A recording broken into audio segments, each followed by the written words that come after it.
it's been one hell of a journey. But I feel super equipped to just take on this new year. I feel super equipped.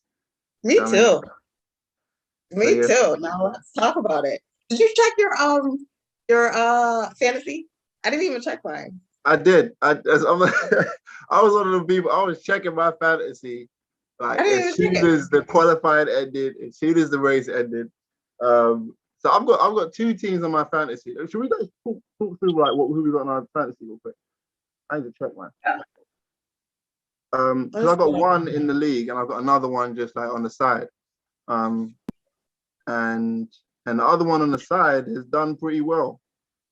Really? Yeah, done pretty well. But this F1 Fantasy app is like difficult to log into. I'm not sure if you found it difficult. It is. Like I'm like, okay, so I see. Okay, this is different. Is this from last year? What the hell? This is the wrong one. Hold on. I didn't Wait, even you sure? realize I did one last year. I had no idea. Because How did it that has even come updated. up? I'm not sure if it's Here we go.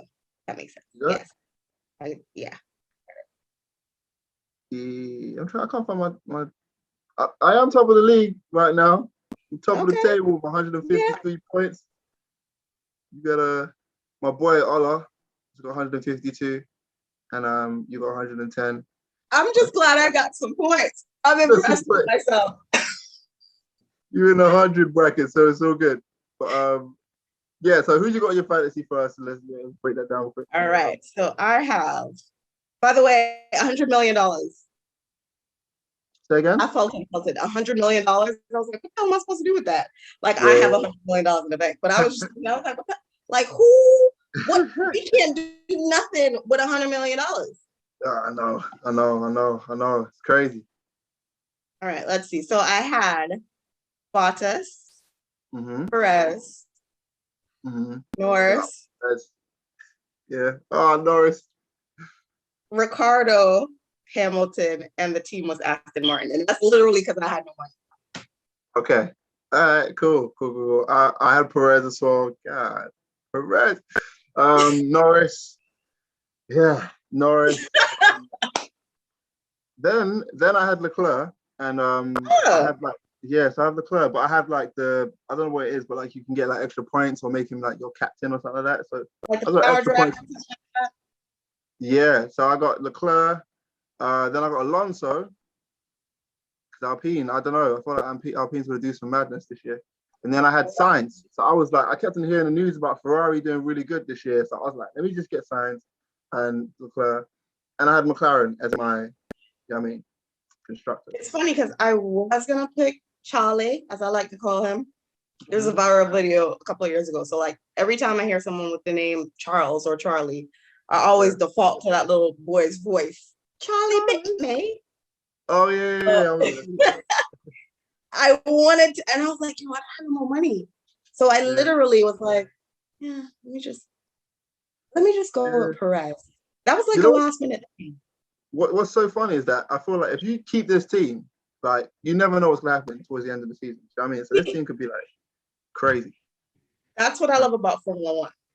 Like out of all the sports that I have watched and come to love, because for a long time, I was the only girl for my dad. I was, the only kid. He didn't have my brother until I was 20. So I was, the pseudo son. He used to take me everywhere, do everything with me.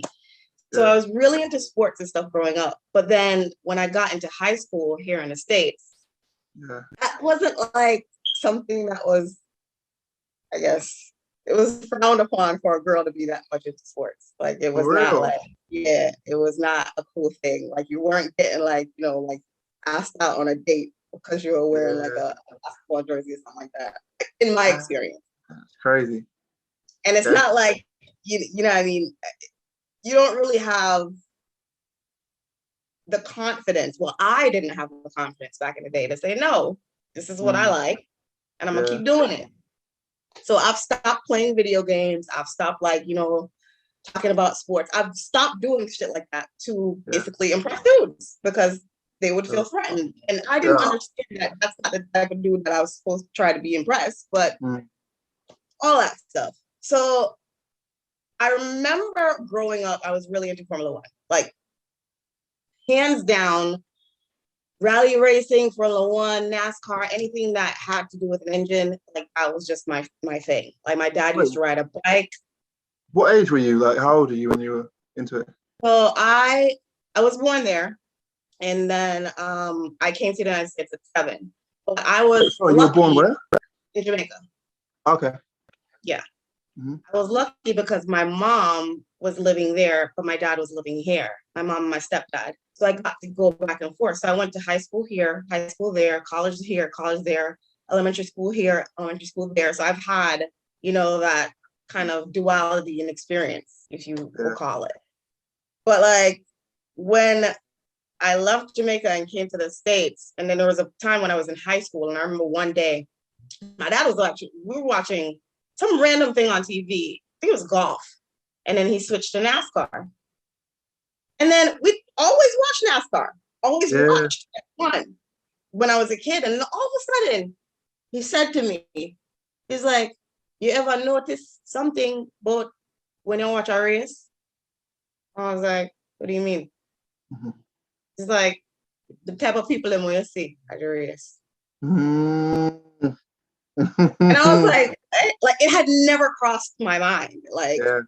But I think at that point in time, I had just come up from Jamaica, from high school in Jamaica to come to high school in the United States. And he was becoming a little bit more race conscious with me, like starting to have those conversations that I hadn't needed to have before. Because now I was a teenager living in this country, and, he started like prompting me to stop listening to quote unquote white music and to start listening to, like, believe it or not, Tupac. And my dad took me to the bookstore when Tupac's book came out to get the damn book of poetry, like stuff like that. And I was realizing that, like this man who had never like tried to put any restrictions on the things that I listened to or the things that I watched, it was now becoming more of a, think about this. When this is okay for you to watch it, but I want you to also be aware. When he said that, I was like, what do you mean, like the people that you see? He's like, look on the screen and tell me who you see. You see anybody who look like you? And I was like, no, but I've never seen anybody that looks like me. So why is that a problem all of a sudden? He's like, it's not a problem all of a sudden, but I want you to be aware of the fact that this is a very racist sport. Yeah. And he didn't sugarcoat it because he does not like that. And he's like, I said that because as soon as I switched the TV from golf, watching Tiger Woods, greatest black golfer of all time, I'm going to switch it to this NASCAR. The first thing I saw was a Confederate flag. Oh, snap. And it hit me because the thought was, oh, shit, I didn't even notice. And then I started to question myself, well, how could you not notice that? Like, is it so ingrained in, who you think you are? Like, you're not even American. Why do you not notice this? Why are you so oblivious? And then it started to bleed into different things. Yeah. And that's so interesting. Yeah. So I stopped watching NASCAR. Okay. Stopped watching NASCAR in high school. So I was like, nah, this ain't the business. And then gradually I stopped watching F1 because it was the rise of Schumacher. And it was kind of like, he's like golden boy and he's the epitome of a strong white man. Yeah. Superman. I was just like, he's great, but got a stinky attitude sometimes. Great race car driver. But when you grow up in a system that, your parents try to tell you, you catch more flies with honey than vinegar. People who are mean to other people start becoming less than godly. Yeah. It's so interesting. I'm starting to think about my, I don't know, inception into watching Formula One.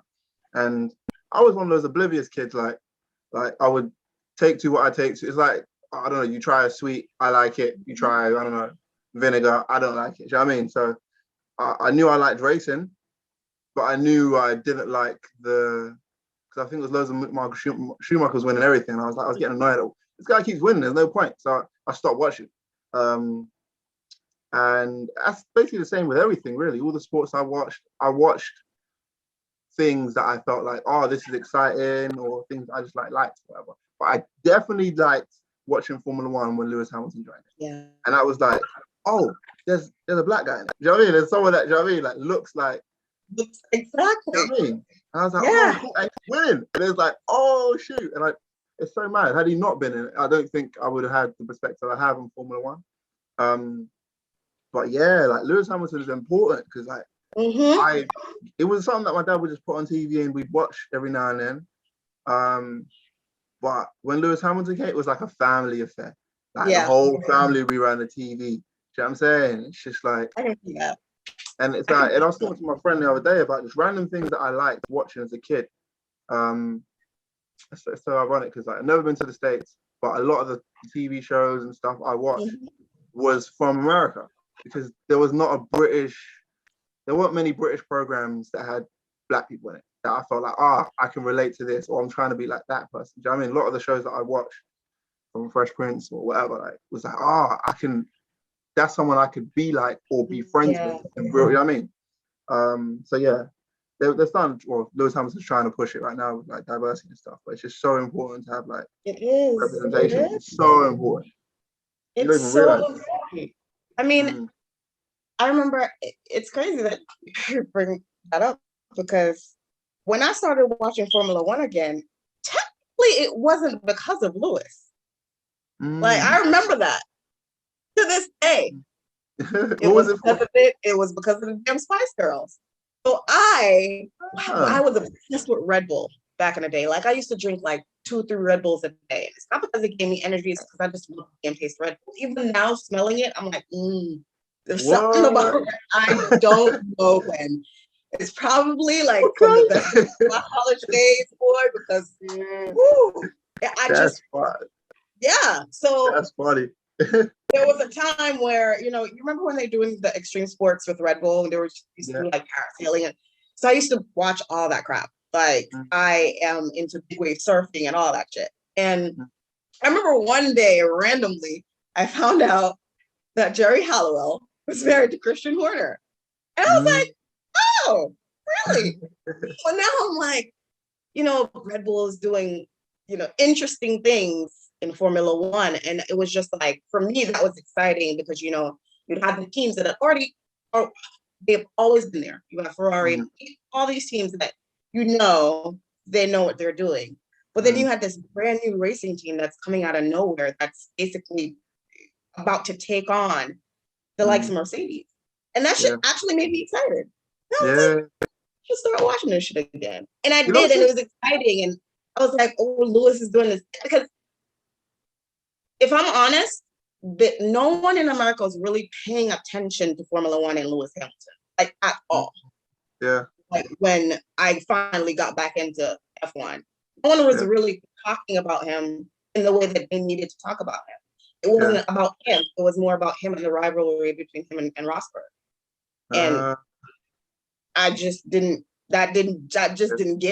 You know what I mean? Because it was kind of like, what competition? In my head, it sounded like, facts though, 100%.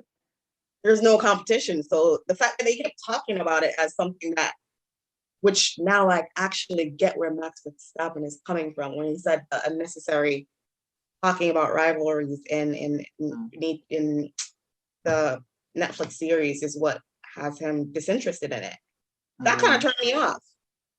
I was like, say more. What do you mean? You're making it seem like, they're in the same class and category. They're not. They're not. Like, you want them to be, but this ain't the type of smoke you want. It's clear because he retired. Shout out Rosberg. I mean, I used to hate Rosberg so much because I was like, dude, like you won the championship and then you retired. Like, what? Nah, I made me so. It's like, you are so petty. You are so petty.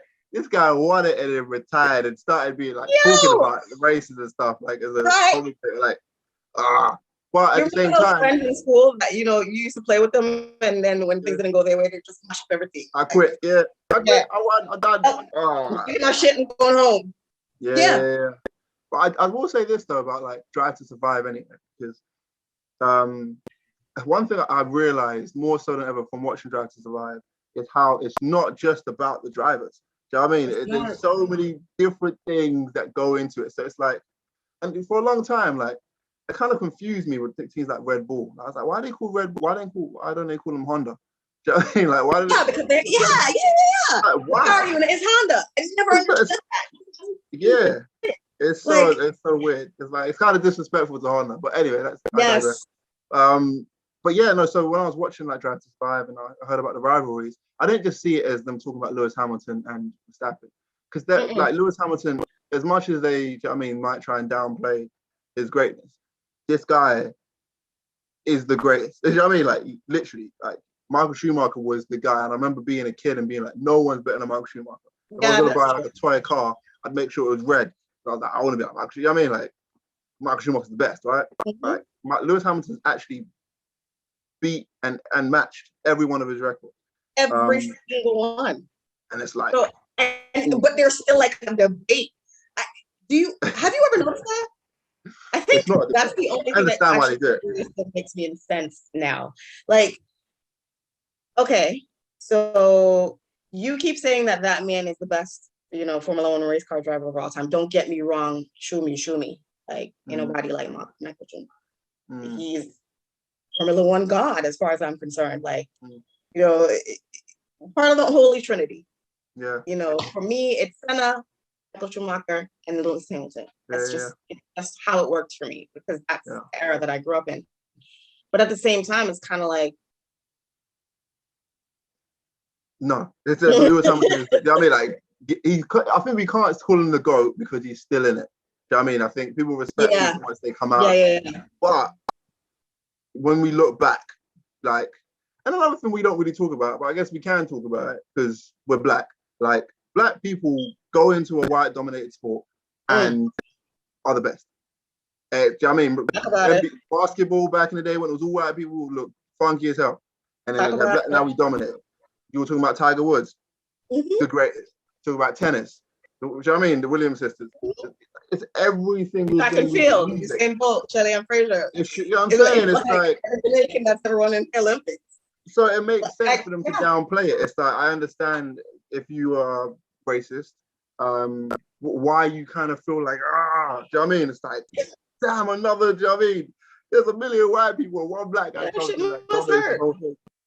So I understand like the elitism and I guess the pushback and wanting like more diversity in the sport, because Lord knows, if more black people come into Formula One, it will be a black dominated sport. You know what I mean? It's a wrap. Like, I keep telling my cousin, I was like, one of my dreams is to bring Formula One to Jamaica. One of my dreams. One of my absolute dreams to have an F1 race. Yeah. Like, I know exactly where I'd want. It would be, of course, like a road track. Exactly where, all that stuff. And I'm like, the world doesn't even know that Black people like fast cars. Like, how do you not know this? Like, we do a lot of illegal shit in fast cars when you think about it. Yep. And motorbikes, I've heard, I mean, I ain't never been Philly, but I know about the motorcycle. You know what I mean? Like the bike culture there, and it's kind of like, the more I observe different things, the more I realize how like ignorance is just, I mean, it's just like rice all around the world for really interesting reasons sometimes. So no, but I'm really excited about this season. Do you think like this is Lewis Hamilton's final season? I don't know. So I've been thinking a lot about that, actually, probably too much. And no, for real, because my fear is, okay, he retires, then what? And not to bring it back to being Black again, but who is there? There is no one waiting in the wings to come and take that mantle. And yes, F1 isn't about at the core of it, it's not about race or anything like that. It's about full racing. It's motorsports. But at the same time, representation does matter. It does. It really does. And Formula One, the governing body, would be kidding themselves. They think new fans came to Formula One because of Lewis Hamilton and what he's done for the sport, and not just Black fans, just fans, period, that think he's cool, the way he dresses, you know, who he hangs out with, what he stands for morally. Yeah. There are people who are not Black that really identify with that. Think he's just cool as fuck. He's just hella cool. Hella cool. Yeah. What are we gonna do with that? Like, there is no one on the racetrack that remotely has that charisma, remotely has, you know, the emotional intelligence to deal with some of the shit that he deals with. Yeah, true. This is stupid as hell, but it's in my mind.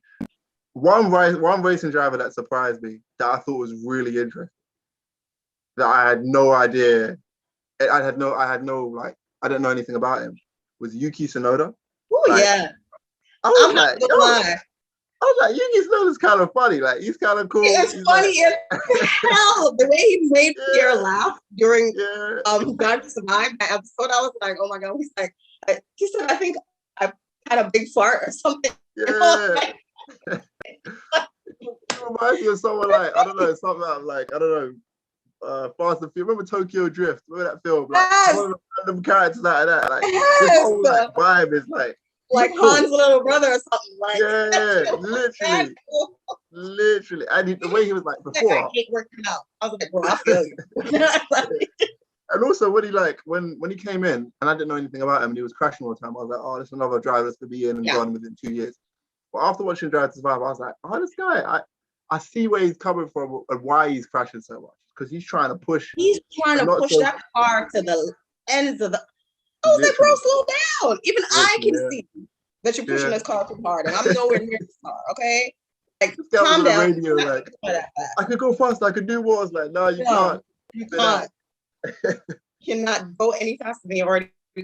I have a whole level of respect for him now after seeing this season of Drive to Survive, because I feel like coming in, we didn't know nothing about his ass. Like, okay, so he's a short race car driver that they always make fun of his height. That's the only real thing I know about it. Oh, and he's from Japan.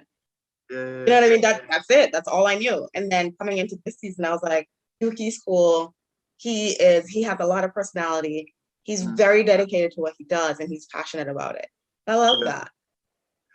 Here's a question then. Top 5 coolest racing drivers in Formula One. Who's your top 5 favorite racing drivers in F1 this season? And like, cool points matter as well. Like, you know what I mean? How cool they are. So I think it's unfair for us to put Lewis in any of these categories. So we should just like, so just he's already number 1. So let's put him aside. So top 5, I'm gonna go with the Honey Badger, Danny Rick. Okay. And then I'm gonna go with Lando. Love me some Lando. Then I'm gonna go with, this is recent, Yuki. Then I'm gonna go with Seb. Okay, yeah. I don't know what it is about Sebastian Vettel, but I really, really, really like him. Yeah. And then lastly, like, see, but now it gets hard because now I'm realizing that I only have vanilla. Damn. Like, the thing about it is, hold on. I love Sergio Perez, but you see how George Russell got out of the car and slapped buttocks on his head up? Yeah. Oh, yeah. I don't know. I know it was unsportsmanlike. I know he did it in the heat of the moment, but that shit was funny as hell. It was, and also it's kind of like, I was like, dude, you're trying to get into like the Mercedes team. Why are you doing? What are you doing? I was like, what is he doing? What?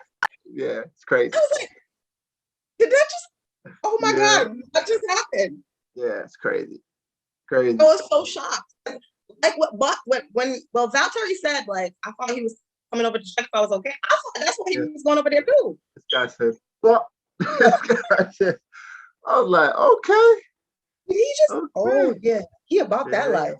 He chose violence. He got up and chose violence. Walked off a saw with his like stiff back. He was like, I was like, hey, buddy. Wait, so what? So So, but who's your last one? Who's the last? So last... I think my last one is gonna be Russell. Yeah. I Yeah. was gonna say Perez, but I love Yeah. Sergio Perez. I love Sergio You're not Perez. so bad. This is so bad, but like I feel like, and they're not the same. But I used to get confused between like Sergio Perez and Carlos Sainz. I was like, these two are the same people. And I don't know why. I don't know why. I was like, oh, they're the same people. They They just look give me nothing energy. alike. They look nothing alike, but I was like, they're the same people. Yeah. That's hilarious. But yeah, no. So okay, so Lewis Hamilton is like cool. Go. Yeah. So I guess we're doing. If we're not counting that, we're doing another 5, right? We're not including Lewis Hamilton. So I don't know why, but I'm just a massive fan of Yuki Tsunoda after Drive to Survive. You know what? You said Daniel Ricciardo, right? But he's just like, I'm like, if he was winning, like, and he was like that, I'd be like, yeah. But if you're not winning and you're just quirky and cool and funny, it's like, you know what I mean? I feel like when he wins, I'm like, yes, Ricciardo. Not for like, oh, he's the guy. Do you know what I mean? I'm like rooting for him to like win something. So yeah, so Yuki Tsunoda, just because I'm a big fan. George Russell, just because what he was doing in Williams last season was insane. And he's got something about him that's like just really cool, humble, that I respect. Lando Norris, because he's the young British, always smiling. So yeah, I got love for him. And this is where it gets a bit difficult. I want to say Valtteri Bottas. Because he was just like such a solid partner to Lewis Hamilton. I know. And, like the way he took, you know what I mean, getting moved to Alpha. And even the way he performed in the first race and qualifying for Q3, I was like, oh yeah, I like this guy. And I've got a lot of respect for him. I'm not sure if you saw like the earlier Drive to Survive, but he had like he went to like some like a sauna, like an outdoor sauna thing with like Lewis Hamilton. I was like, yeah, I mean, he's just such a solid guy. He is who he is. And yes, I'll mess with him. And my last pick is kind of, you know what it is? I was gonna say, I was gonna say Alonso, but I can't. I'll say Vettel. Why can't you say Alonso? I love Alonso. I do like Alonso, but I remember the rivalry with Hamilton. It's like there's something inside me that's like, And you know what? I forgot about Alonso too, because now that I think about it, between Alonso and Perez, I would have to pick Alonso. Yeah. Just off experience alone. Yeah, 100%. The way he came back, I saw it. I was so like, it was shocking that he came back. Shocking, and he killing it. Yo, for an old man, like you cannot front on Fernando Alonso like at all, and he does. He has a really, really good personality. When you think about it, the interviews, like how he interacts with other drivers. Yeah, the rivalry is probably why I overlook him. Yeah. How old is he now? Do you know? How old is Alonso now? I don't know. Let's Google it. He has to be in like his 30s or something. Well, no. He has to be older than like 40s. Yeah. I'd say mid to late. But... Let me see. Fernando. It up right away. Alonso, Dan was... He's 40. He's 40? Mm-hmm. July 29th. Okay. That's crazy. He's only 5'7". I'm a little shocked by that. I'm not sure why. He's about to be 41. Doing it. Oh my gosh! I know this is I'm just thinking about like old sportsmen, and this ain't Formula One related, but you know where I'm going. You don't know where I'm going? No, I don't know where you're going. Oh, Tom Brady. Oh God. First of all, can I just tell you, as a lifelong Patriots fan, when I saw the news that he was coming back out of retirement, the only fucking thing I was concerned about is, sorry for the curse words, but now you done brought up the Patriots, was, okay, is he coming back to New England to finish up? Or is he going back to the Bucks? Because if he ain't going back to the Bucks, I don't give a fuck. Literally is what I said before I went into the article. And I opened it and it says returning to Tampa Bay. And I was like, I think he's done with Patriots. I don't think he's ever going to. It does suit him though. It's weird. Like it's weird to see him out of like Patriot uniform. But it's almost okay. But true story. Uh-oh.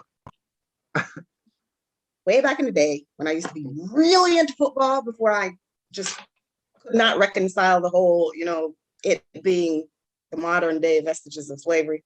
Before that kicked in, and I was in my early 20s and still living life.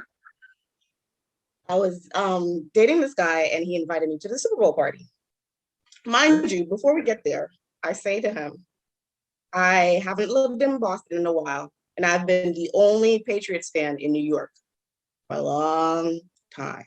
Okay, because I had been living in New York for like 3-4 years. That's a long time for you to be out of your city. Fast forward, the Patriots are in the Super Bowl with the fucking Giants. Okay? And go to the party, and I inform that I'm very passionate about my sports. Like, you'll hear me. Trust me, on Sunday, my neighbors heard me when friggin' Perez locked up, and I was like, oh my God. I said to them, I am very passionate about this shit, and I have a bad feeling about the Super Bowl, right? Because I'm not doing my traditional shit. Patriots win when I stay home to myself, and I can rant and rave to my TV. If I go out and watch the game, they lose. They lose. Okay. Right? Okay. So I really like the food. I decide, fuck it, take one for the team. Get there, going through the game, and it was that game that it was like at the last minute that shit changed, and I was so devastated. I remember going out into the middle of the street and bawling. Oh my! Oh, you were fan. Because I had money on the fucking game, and it was a lot of money. Oh wait, how much? How much money? I had $1,000 on the game because at the time, wait, I had no kids. You know what I mean? I had no damn responsibilities. I wasn't paying rent, so I was living at home. Yeah. So I thought I was, doing something. And when I thought about the fact that I don't gamble, and I thought it was a sure thing. You know what I mean? Yeah. It's always that one time. I was devastated. And I was like, yo, I'm never going to be disinvested in a sport. Oh, never again. Because I was crushed. Yeah. So I'm a lifelong Patriots fan. I was a Patriots fan, but it was not cool to be a Patriots fan. Okay? Yeah. When was that? I forgot I was watching random times. When I was in elementary school and they were losing all the time. This is pre-Tom Brady. And I had a Patriots backpack. Oh, wow. Yeah. But you were living in Boston at that time, right? Yeah, okay. Yeah. That's crazy. So, yeah. Tom Brady back in the box must have hurt. Yeah. When the news broke, and I guess we kind of expected it, kind of saw that it was going to go that way, but not really accepting it. If that makes sense. You know what's so funny with me? Like, I was watching, so I'm a Man United fan. Soccer, football. Like my brother, he thinks the sun rises and sets on their ass. Yeah, I mean, I've always been. I remember when I was a kid, I my dad bought my brother, like a Man United jersey, and he bought me an Arsenal one, and I was so mad. I was like, what? Your parents don't care. It's like, you wear this, I got this, you wear it. I was so mad. And yeah, so I've been a Man United fan for a very long time. And the last game, I think it was the Champions League, and Man United were playing Atletico Madrid, and Ronaldo was there, and everyone was there and having no, actually it wasn't that game. I think it was another game. It wasn't the Champions League. We lost that. Anyway, it was the last game that Ronaldo scored 3 goals, and Tom Brady was in the crowd, and this was maybe 2, maybe 3 weeks ago. So I watched that game and I was like, what's Tom Brady doing here? And I remember watching that game and thinking, what's Tom Brady doing here? But also, damn, Cristiano Ronaldo is playing his arse off. I was like, maybe he's trying to show, you know what I mean? Trying to show the GOAT. This is what I'm the GOAT in. And so when the game ended, Cristiano Ronaldo and Tom Brady took a picture together. The next day, Tom Brady announced he's coming back. And I was like, oh. What are the odds? What are the odds? What are the odds? Because Cristiano Ronaldo is in these are the latter years of his football career. Mm-hmm. And it's interesting that, that it went like that. Like the next day it was announced. It's like Tom Brady must have been thinking, I'm going to miss football. I'm really going to miss football if I retire. And then after seeing that game, he was like, nah. He was probably, yeah. But you know what, too? When the news broke that he was retiring, it's kind of weird because initially the news broke and then his dad came out and said it wasn't true. No, yeah. So I think he was waffling. And then when the news broke, he was like, all right, let's just go with it. Yeah. Right? Okay, you're going to retire to spend more time with kids. And then you get home, you realize you really don't want to be there with them goddamn kids. Fuck them kids. Yeah. It's literally, because you're passionate about something. How can you be a whole person if you're ignoring your passion? So you're not a whole person for your kids.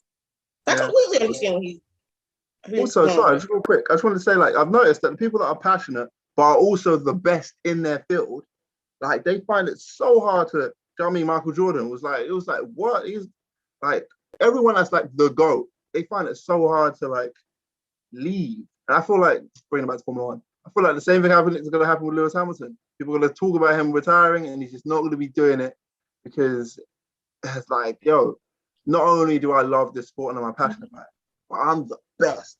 And it's still, do you know what I mean? It's still so much that grind, do you know what I mean? Gets you going about it. Like, I think it's a different level of, do you know what I mean? To walk away from, it's different when you're the best at something you're passionate about. And you're at the highest level.